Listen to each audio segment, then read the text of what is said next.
generally when a law is introduced versus when it's implemented, there is a gap, and there is a need to bridge that gap. That gap comes from the difference between the letter of the law and the spirit of the law. Yeah, there is no learning or background in art, you're right, and I have grown up studying law. Just started, I worked on a canvas, and I remember the first canvas that I worked on or looked at, I probably stared at the blank canvas for weeks because it's so intimidating to just look at it and you don't know what you're going to make, is it wrong, right, and things like that. How do you think your artistic side affects your profession as a lawyer? Because it feels that the two are completely different, polar opposite of each other. But I think as a lawyer, what you need is certainly a lot of your rational thinking in mind. And as an artist, there is a lot of the emotional aspect which comes into picture. I did do a bit of an excerpt while you were there in the show of the book. It's called Brood for the Soul, and it is written in both prose and poetry. There are stories that are being shared in the book, and they are written in a manner where it's infused with poetry. Life है तो सवाल हैं, और सवाल हैं तो their struggle, and that's why there's something I've written, and it's just coming to me right now, is that कुछ मलाल हैं, कुछ मलाल थे, कुछ मलाल रह जाएंगे, सब मिल ही जाता अगर, तो शेर कौन लिखता और शायरी कैसे होती.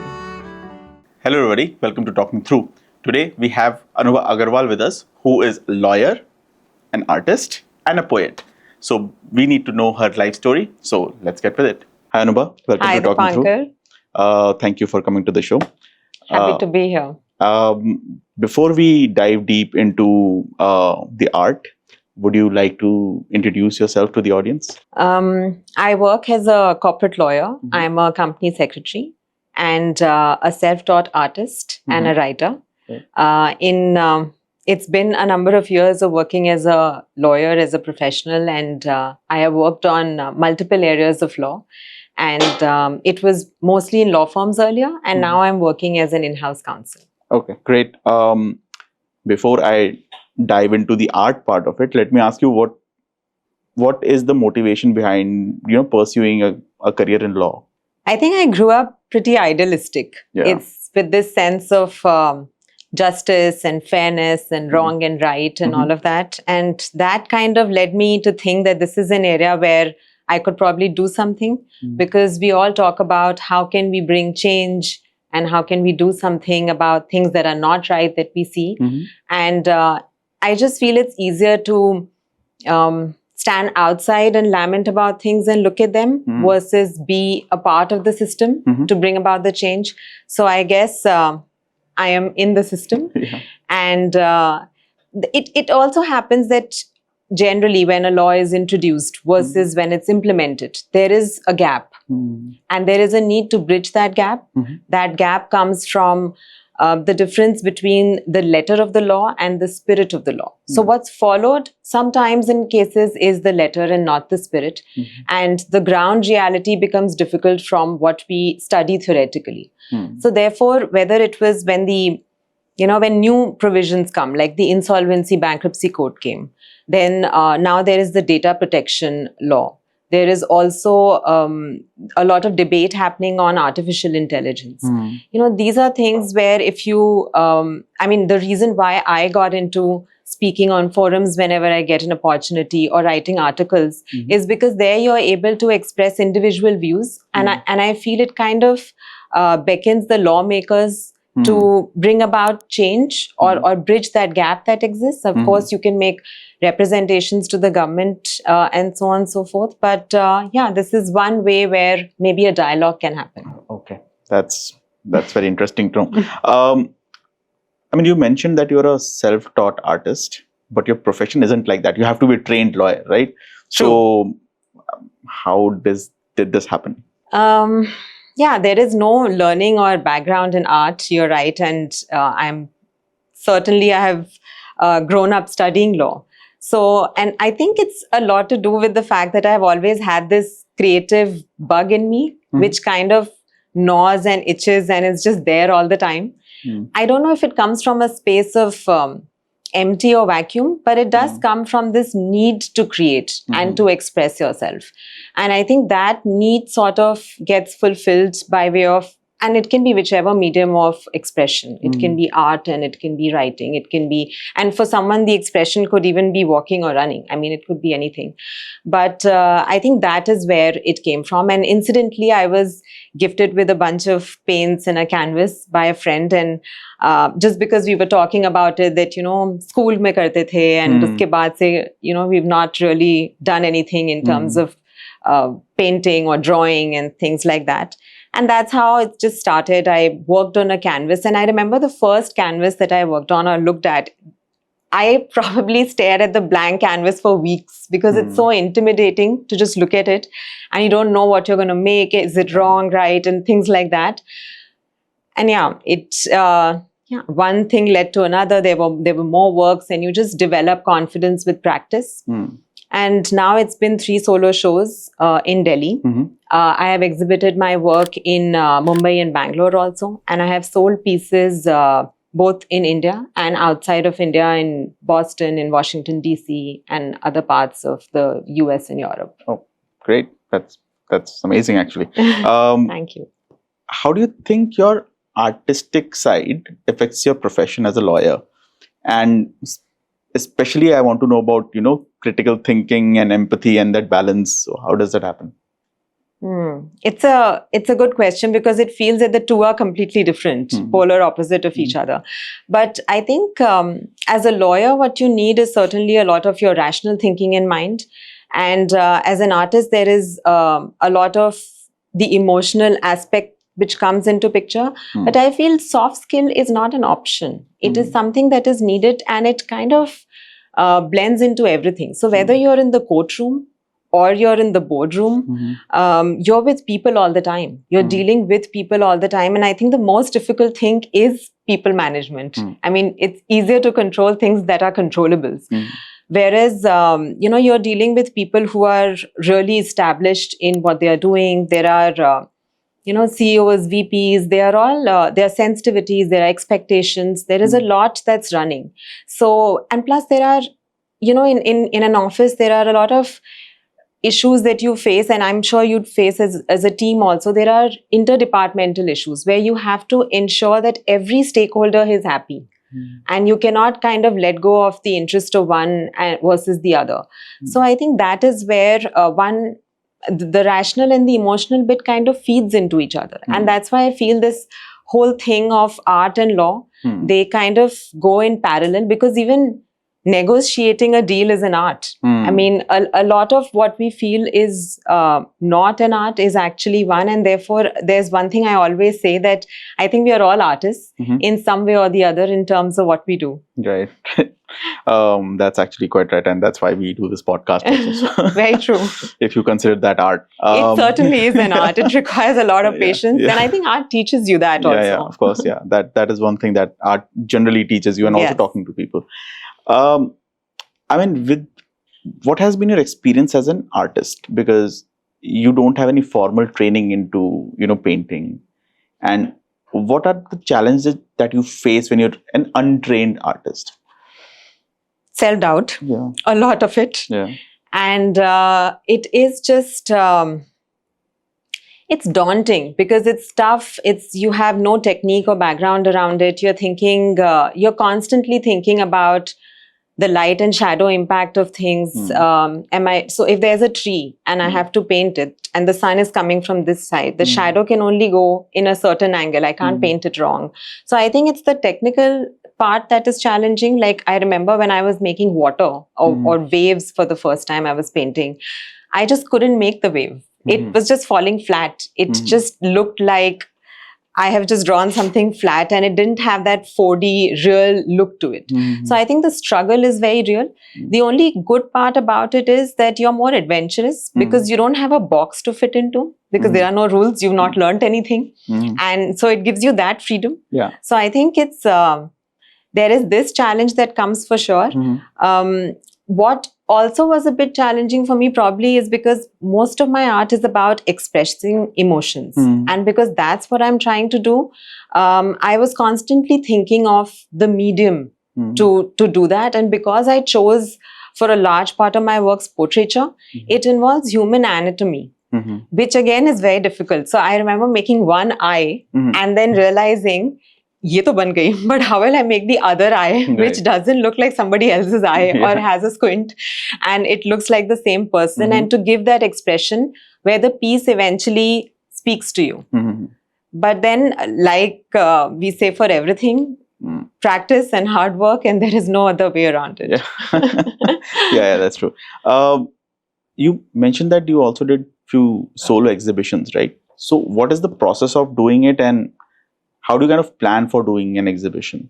I think it comes with the thought of I do have to think about the collection. So there is this inner process, like inner world that you're going through in terms of what you want to express, and the outer thing in terms of what is it that you want to convey to the audience. And also, sometimes I feel you are responsible towards an audience. I know there are lots of debates about creativity has no bounds, and I agree it doesn't.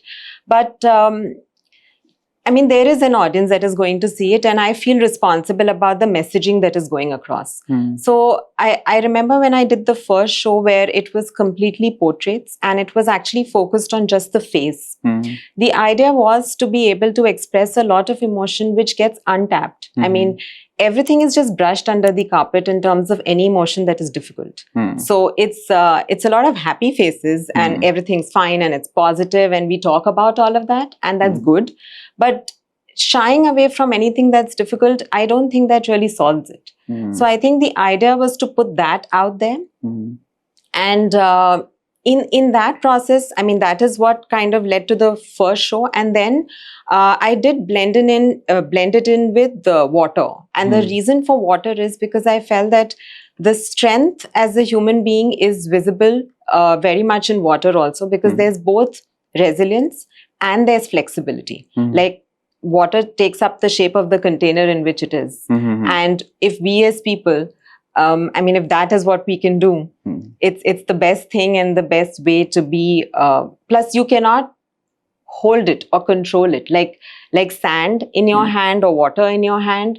So it also kind of teaches you that eventually we all have to let go. There is no other way. So I think that is what I was trying to convey and through the work. And I asked you this question because I was at your exhibition. So I realized how tough it is, and it takes a lot of work. So I was also intrigued by how all this happens, and it goes through for 2 days, and so many people coming in and looking at the paintings and you explaining them. So I saw all of it. So, it is quite the process. In fact, I feel that, life hai to sawal hai, or sawal hai to there's struggle. And that's why there's something I've written, and it's just coming to me right now, is that kuch malal hain, kuch malal the, kuch malal reh jayenge.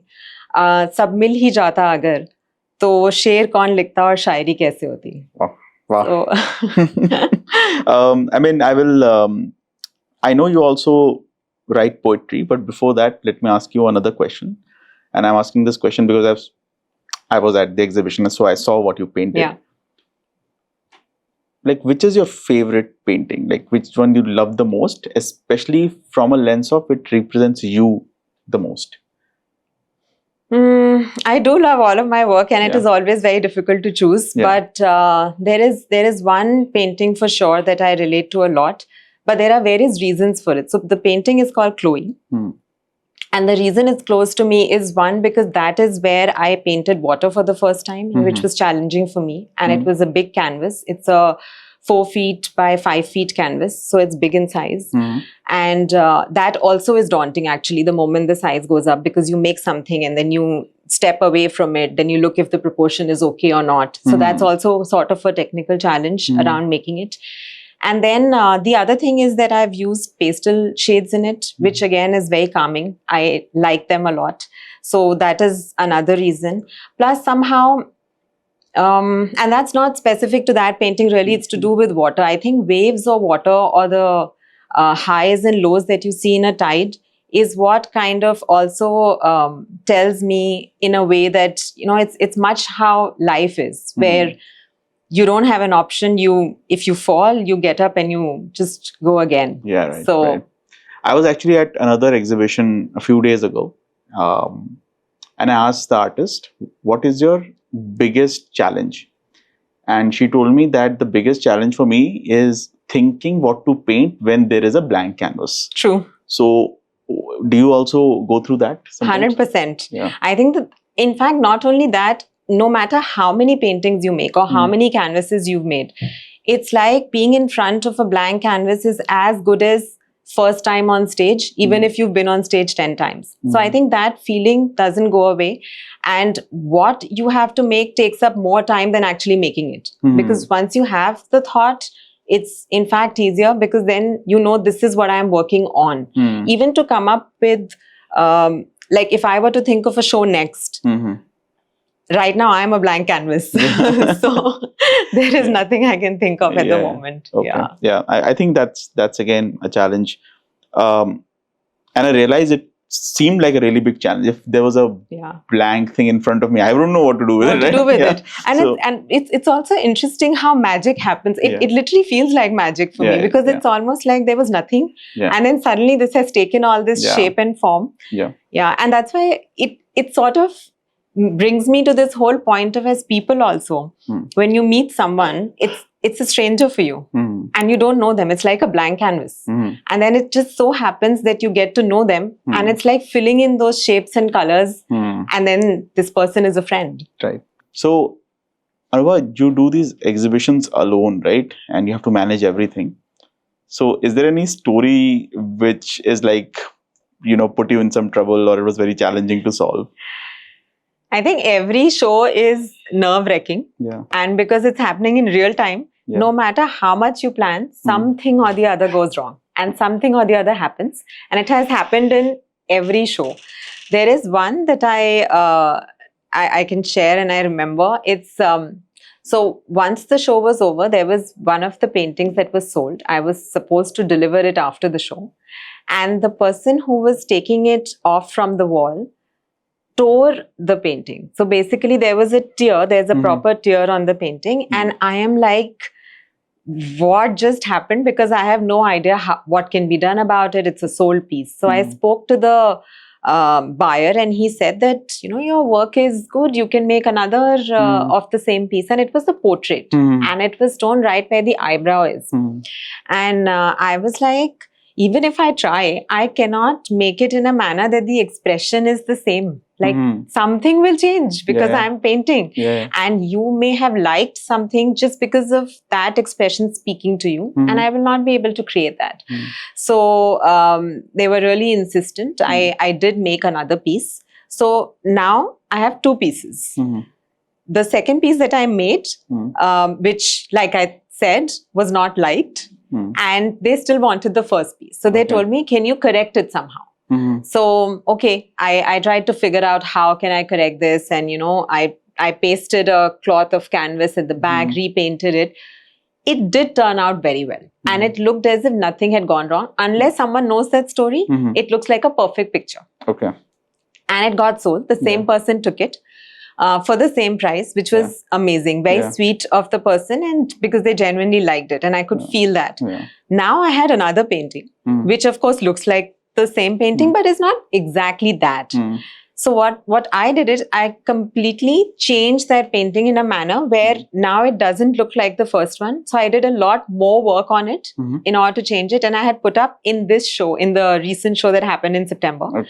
And if you see it, you will realize that it doesn't even look like it's the same piece or something went wrong. So I think it just taught me a lot in terms of, and we all learn it in the process of whatever we are doing, on how you can kind of work your way through a crisis that comes to you, and just turn it into something, and it might just turn into something which is beautiful. So it's like accidents happen for a reason, sort of.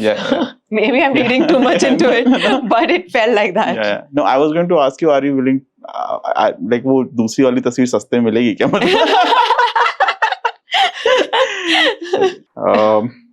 That's how friendship happens. Tell me something about writing poetry. So you're a lawyer, you also paint, which seriously, right? You do exhibitions, and then you're also writing a book on poetry. So how was that experience, and what, kind of drove you to write something like that? So the book, okay, so I agree that there are a number of things that are happening, but if you will notice, the central theme to all of it is expression only. Only the form of expression is changing. In terms of writing poetry that I've always written with the canvas, it has come more because not everybody relates to a painting or an art piece. And it just makes it easier for an audience to connect emotionally with the frame that you're putting in front of people. I think that is why it just helps that there is some written material to it to understand what the artist is thinking. Whether it's poetic or not is not relevant. I've just written it in a manner which has a bit of a rhythm to it. And so the book that you're talking about in terms of writing, it just came about because actually, I did do a bit of an excerpt while you were there in the show of the book, which was, it's called Brood for the Soul, for we are made of tiny stories. And it is written in both prose and poetry. It's not just poetry. What I have done is I have basically, there are stories that are being shared in the book, and they are written in a manner where it's infused with poetry. So it's just sort of blending in poetry with the storytelling. Oh, right. And how was the emotional process of writing? Because it's poetry. So yeah. How was that for you? It was pretty much like the same canvas only. I was sitting in front of the laptop and with a Word document in front of me. And I was wondering, is this really how people write? Is this how it starts? That, aaj likhte hain. Is it literally like that? Because it actually felt like that. It's not like I went with this whole story in my head that this is what I want to write about. It just... And then I was just typing, and there were moments where I was just getting up and walking because I had nothing to type. So I think it's just learning to be comfortable with the discomfort is what most of these things boil down to. That's what I feel. And and what I have tried to bring about in the book is it's a complete mixed bag of emotion. So you will find everything from stuff that's tangy, that's sweet, that's sour, that's bitter. There is a lot of nostalgia. There is a lot of happiness. There is a lot of childhood and moments of fun, things that were innocent. And then growing up, the challenges that you face as a person, which we all do. I feel that we are, there is different things that different people experience in their journey. And it can range from, loss to grief to heartbreak to dysfunctional families. There is so much that happens in our lifespan. And and we do feel that, we are not... we are the ones it's happening to, or we are alone in it. The truth is, I feel we are in this life's roller coaster together. Right. And we are all doing our bit to kind of navigate through what is thrown to us. And if the reason why I have shared my life experiences through this book is maybe at some point, in some place, at some corner, when someone's reading it, they just feel a little less alone. Right. And the thing is that sometimes I feel that if I was to write a book, which I dream about doing one day, I don't know what I'm going to write. That is one blank canvas. But also, how would I know that this is it? Like, I want this to be published. Right? I agree. So that would... And this also reminds me of something that happens to me while painting also. Though your question is on the book, I'll just digress a little. The time when I have to stop at the canvas, that this is it, it's complete, that is also a difficult time. It has happened to me that I tried to improve it and I actually worsened it. So it is about learning when to stop, for sure. It's also about trying not to overthink it. So if I were to today keep thinking about the book, and it can still happen while I'm putting it for publishing, I'm reading a little more and I'm thinking about it, that there is no end to how much I can change it. It will keep coming to me. There will be some other thought. You will feel this is still not good enough. I think the beauty lies in the imperfection of it. Right. And there is a space and place in your heart where you need to tell yourself that let's leave the rest for book 2.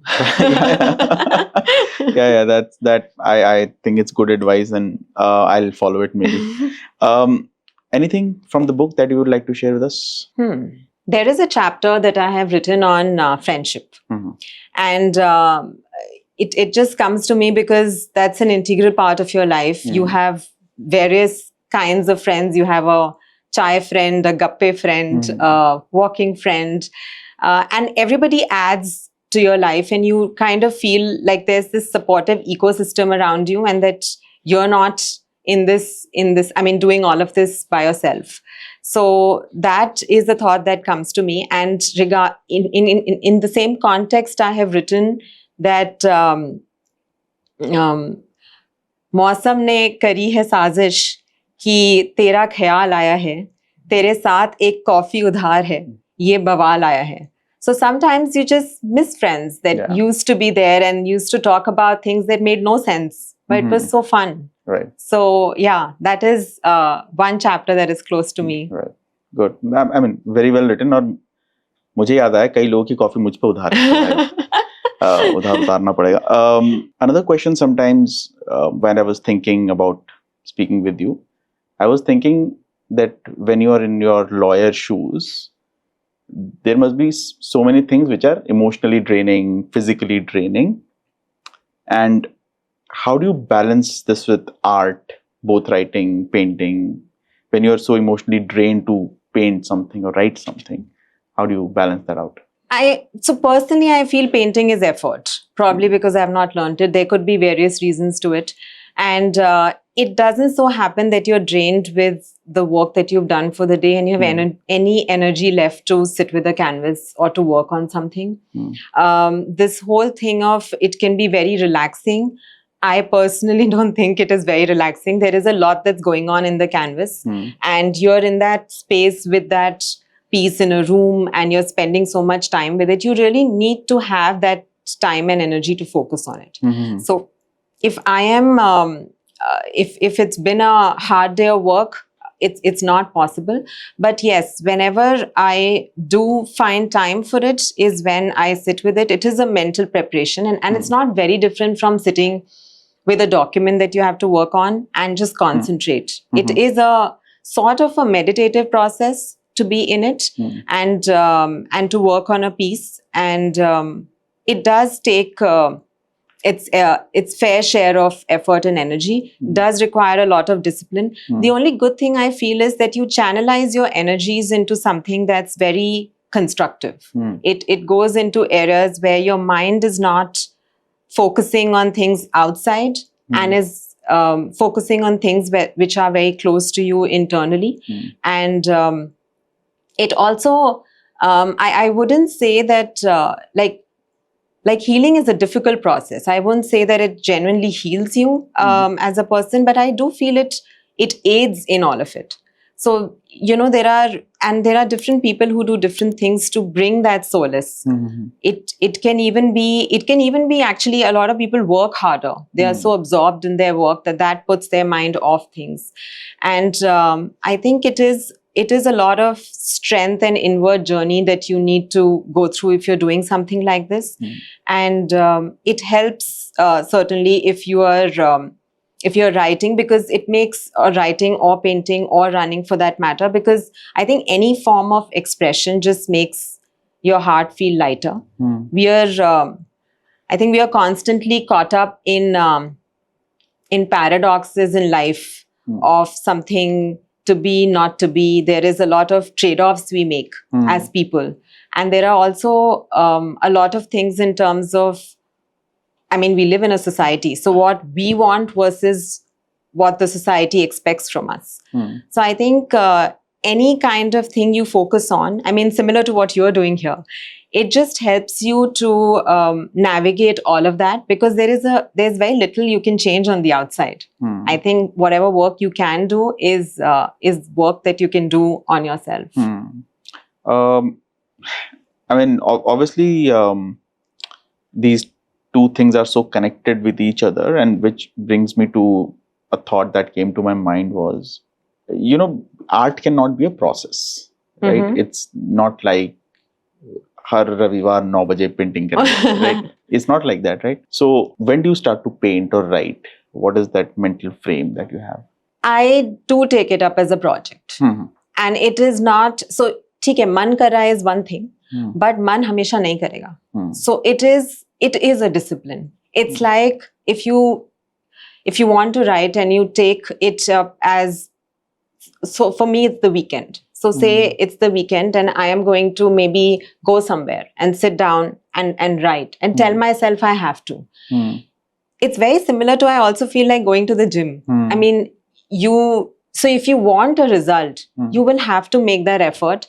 And if I was to leave it to when I'm feeling like doing it, I don't think I can pull off a show. I can paint a few canvases because I feel like it, I enjoy it. But I can't pull off a show and actually work on something unless there is this discipline of doing it. Right. So I think it is a lot to do with the mind. Yeah. Though it is work related to the heart. Yeah. But that's why I say it's not one versus another. Right. They work in tandem, and that's how that balance is created. Right. And even when you're following your whatever you like to do, there has to be a sense of discipline to achieve something, right? While you're learning, actually executing. Yeah. And then it's like, as you said, it's like going to the gym. You might not like the experience of working out, but then how do you look is the real pleasure, right? Or whether you're feeling fit. Right. I mean, you do it for fitness. So it has to come from somewhere. That motivation has to come from somewhere. But once the motivation is done, to stay at it will require its fair share of discipline, and it is tough. And now this is my last question to you. What do you want to say to people who are passionate about things that they want to do in life, but they don't do it because either they don't have the time or the energy to do it? Any message for them? Firstly, I don't think I am the best person to give any advice to anyone. I am just doing whatever bit I can in the time I am able to devote to it. I do feel first thing is to ask yourself this question, that why do I want to do it? Do I want to do it because so-and-so is doing it? Everybody else is doing so many things along with what they're doing. So I should do it. Am I feeling it because of the pressure I'm feeling from outside? Or is it something that's actually keeping me restless? I am unable to sleep, or even if I'm sleeping, I'm constantly thinking that, I need to do this. How much is it gnawing at me? Like, what is there a real itch? That is one. And then if you think that, yes, this is something I really want to do. I mean, if I were to divide things on a scale of 1 to 10, if 8 is the time you give to all your other commitments, it's your family, you have to, of course, money, you're earning. There are so many responsibilities that are day in and day out on us, and we have to kind of work towards them. There is very little time that is left for everything we call passion. So I think it's out of that 1 to 10, if 8 is what you're giving, if 2 is what you can maybe invest in yourself, and consider it as an investment in your soul, which is really important. It's like paying EMI. Just do that, and it can be a small step. I mean, you can write 2 lines, you can write 1 page, but show up. It's the same quotes we read at many places, where it's not important to reach, the journey is important. We keep reading all this, otherwise, and it's all over. But it certainly makes a lot of difference if you take that step. And don't overthink it. Don't worry about the outcome. Don't think what people will think. There is a lot that comes in our mind, and then we kind of not do it. And sometimes we also think ki ye ho jayega tab karenge. That is the time when I'll do it. I think time just passes by. You either do things with what you're doing, or it won't happen. And otherwise, I also feel there is no need to really take so much pressure about doing it also. Nahi karna hai, mat karo. Matlab, if today I have these responsibilities to take care of, XYZ, whatever they may be, it's taking care of family, it's kids, parents, health, all of these issues, and I'm doing that, then that is the bit that I'm doing. Right. It doesn't have to be that you have to do something, or you have this urge and whatever, or some passion. It's not necessary. I mean, there is no pressure anywhere. I think it's just important to be able to feel at peace at the end of the day and sleep with yourself rested. And if you can sleep without doing all of this, fantastic, thumbs up to you. In fact, I actually have something which what I said earlier about don't think on what people say. I have actually written it down. If I can read Sure. read it to you, because this is something I have written in the book, and there is a different context to it. But probably everyone might like it. Yeah. So it goes like this. कुछ तो लोग कहेंगे और कहते ही रहेंगे, जज करते थे और करते ही रहेंगे, तो तुम वो करो जो तुम्हें करना है, क्योंकि वो कुछ ना कुछ तो कहते ही रहेंगे. जो कहते हैं वो बातें हैं, तुझे देखते हैं वैसा जैसा वो चाहते हैं. खुद से ना हो खफा, क्यों रहता तू उलझा सा, छोड़ दे इस जमाने पे, ये तेरा बोझ नहीं जो तू लिए चला. ढूंढता है तुझसे, जिस किनारे की तुझे तलाश है, वो तुझ में ही है बसा, ना तुझे उसका एहसास है. तू पहचान अपनी बन, दिल पर कर एतबार, तू मेरे दोस्त, तू जरूरी है, तू खास है. Wow. Thank you so much, Anubha. Thank you. And I would like to really thank you for sharing your views with us and also pouring your heart out. And also inviting me to your exhibition. That was No, it was lovely. Yeah. It was lovely to have you. I hope you enjoyed the show, and I'm so happy to be here. Yeah. And thank you, Dipankar. Thank you so much. And I hope we'll get another opportunity to speak with you. Absolutely. When something else happens. Looking forward. Thank you so much. Thank you. So that was Anubha Agarwal.